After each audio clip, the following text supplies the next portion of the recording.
കല്യാണം സൂപ്പർ. തൂശനിലയൊക്കെ അങ്ങോട്ട് ഇട്ട് ചോറൊക്കെ അങ്ങോട്ട് വിളമ്പി പരിപ്പൊഴിച്ചൊരു കുഴ ഒഴിച്ചാ ഒരു 3 കൂട്ടം പായസം കാണൂല്ലേ? ഒരു 10 കൂട്ടം കാണൂടാ. കല്യാണ സദ്യ കഴിച്ച കാലം മറന്നു.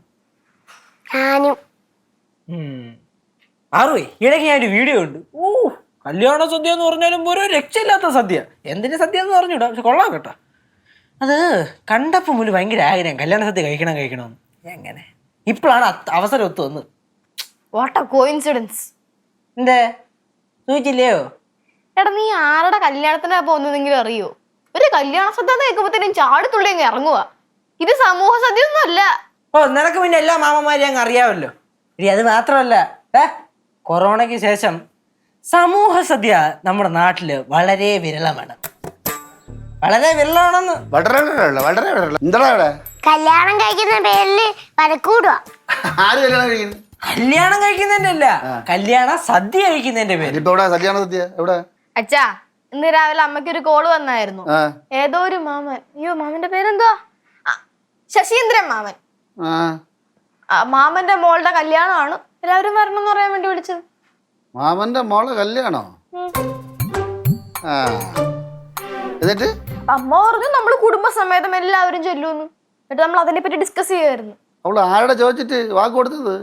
നോക്കിയിരിക്കേ ഉള്ളൂ. കൊള്ളാല കുട്ടമ്മയുടെ മോള്. ഞാൻ പോയി കണ്ടിട്ട് വരാം കേട്ടാ. ആരെ കല്യാണം? ശശീന്ദ്രന്റെ മോളുടെ കല്യാണം റെഡിയാക്കി ഞാൻ കൊടുക്കാം. ഞാൻ നോക്കിയിരിക്കായിരുന്നു മോളെ കല്യാണം വരാൻ വേണ്ടി.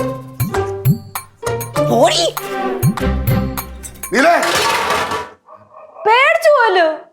കൊച്ചിവിടെ എങ്ങനെ വന്നത്? ഞാൻ ഇവിടെ തന്നെയല്ലേ താമസിക്കുന്നത്. നീലെവിടെ? ഒരു 10 മിനിറ്റ് മുന്നേ വരാറുണ്ട്. ഇതിപ്പോ ഈ കൈവേത്ത ഞാനും ആരോഗ്യമില്ലാത്ത ഇവളും കൂടെയാണ് ഈ തേങ്ങ പൊതിച്ചത്. നീ പോന്ന്. ഞാൻ ഇങ്ങോട്ട് വന്നപ്പോഴേ നിങ്ങൾ തേങ്ങ പൊതിക്കാൻ പോയത്. അപ്പൊ ഇവിടെ കിടന്ന് പാത്രം ഞാൻ കഴിയുമായിരുന്നു. എല്ലാരും കുടുംബകാര്യൊക്കെ പറഞ്ഞിരുന്നാ? ക്രിമീന്ദ്രനെ വിളിച്ചിരുന്നാ? ക്രിമീന്ദ്രൻ എന്റെ പ്രായം ഒരു ഉണക്കമ്മ നിനക്കുണ്ടല്ലോ, ക്രിമീന്ദ്രൻ. അയാൾ വിളിച്ചിരുന്നാ? അയ്യോ ശശീന്ദ്രൻ അയാൾ വിളിച്ചിരുന്നാ? വിളിച്ചിരുന്നു. കല്യാണം വിളിച്ചിരുന്നു. കല്യാണം പോണാ? പിന്നെ കല്യാണം വിളിച്ച പിന്നെ കല്യാണത്തിന് പോകണ്ടേ? മക്കളെ നിങ്ങൾ എല്ലാരും കേൾക്കണം. ഇവള് പറഞ്ഞ ക്രിമി ഉണ്ടല്ലോ, ക്രിമി ഇവളെ മാമൻ. അയാൾ വീട്ടിൽ ചെന്ന് വിളിക്കണം പറഞ്ഞു ലച്ചുവിന്റെ കല്യാണത്തിന്. ഈ വയ്യാത്ത കാര്യം വെച്ചോണ്ട് ഞാൻ അന്ന് മലയും കാടും മേടും കിടന്നാണ് അയാൾ വീട്ടിൽ പോയി വിളിച്ചത്. നിങ്ങളെല്ലാവരും ഉണ്ടായിരുന്നില്ലേ? ഇല്ലേ, നിങ്ങളെല്ലാവരും ഉണ്ടായിരുന്നില്ലേ? എന്നിട്ട് അയാൾ വന്നാ? ആ വൃത്തികെട്ട വന്നാ? അന്ന് വരാൻ പറ്റുന്നതിന്റെ കാരണം അവൻ പറഞ്ഞിരുന്നല്ലോ. നമ്മൾ അയാളെ പറ്റി കിടന്നാ? അല്ല, അവർക്ക് അന്ന് എന്തെങ്കിലും കാര്യം ഉണ്ടായിരുന്നു സീരിയസ് ആയിട്ട്.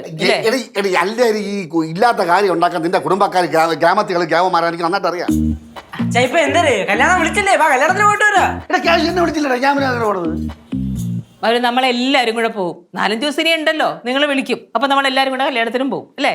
അയാള് അങ്ങനെ വിളിച്ചിട്ട് കാര്യമില്ല, ഫോൺ ചെയ്തിട്ടൊന്നും ഒരു കാര്യമില്ല. ഇങ്ങനെ നേരിട്ട് വന്ന് വിളിക്കണം. നേരിട്ട് വന്ന് വിളിക്കണം. നേരിട്ട് വന്ന് അങ്ങനെ വിളിക്കാനാ? ഞാൻ ഒരു കാര്യം, ഈ ക്രിമീന്ദ്രനെ എന്നെ പണ്ടേ കണ്ടുകൂടേ. നിങ്ങൾ തമ്മിൽ വേറെ വല്ല ഉടക്കുണ്ടോ? വേറെ ഉടക്കൊന്നുമില്ല. പിന്നെ സത്യം പറഞ്ഞവരെ എപ്പോഴും ഇച്ചിരി അകൽത്തിയല്ലേ കാണുള്ളൂ. അകൽച്ചയിലല്ലേ കാണുള്ളൂ. സത്യം എന്ത് സത്യം? അതാ നിങ്ങളുടെ അച്ഛനോട് തന്നെ ചോദിക്കും. ഞാൻ എന്തിനു പറയാ?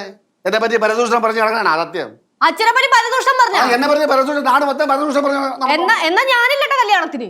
എന്റെ പൊന്നോ, എങ്ങനെങ്കിലും ഒരു വിധത്തിൽ കരക്കടിപ്പിക്കാൻ നോക്കുമ്പോ നേരെ കൊണ്ട് നടുക്കടലിൽ ഇടുക. നിനക്ക് സത്യമാണ് അവരുടെ അച്ഛൻ അഭിമാനമാണ് അവരത്. സത്യ എന്നാ പോടാ. അച്ഛനെ പറ്റി നാടൊട്ട് അപവാദം പറഞ്ഞെടുക്കണം. അവന്റെ മോനെ കല്യാണത്തിന് പോടാ.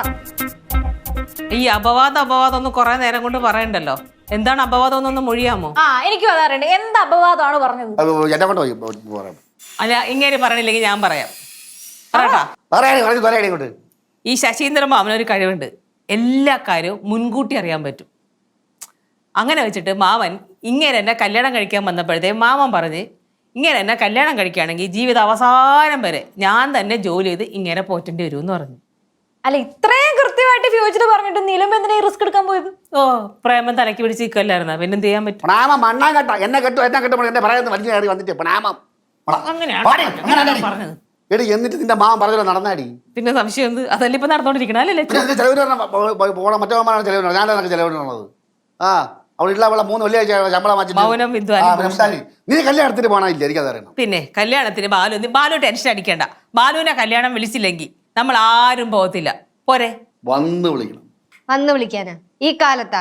എങ്ങാനും ഫോണിൽ വിളിച്ചു നമുക്ക് പോയിട്ട് വരാച്ചാ. ഫോൺ വിളിക്കാൻ മാത്രമല്ല, ജസ്റ്റ് ഒന്ന് മെസ്സേജ് ഇട്ടാ പോലും നമുക്ക് പോകണം. അതെ, കുറച്ച് വിട്ടുവീഴ്ചയൊക്കെ ചെയ്യച്ച. കമോൺ. ക്ഷമിച്ചു വിളിച്ചാ എല്ലാരും ആഗ്രഹം ഏത് പിള്ളേരുടെ ഞങ്ങള് തന്നെ. പിള്ളേര് പറഞ്ഞോണ്ട് മാത്രം എന്നെ വിളിച്ച നമ്മളെല്ലാവരും കല്യാണത്തിന് പോകും.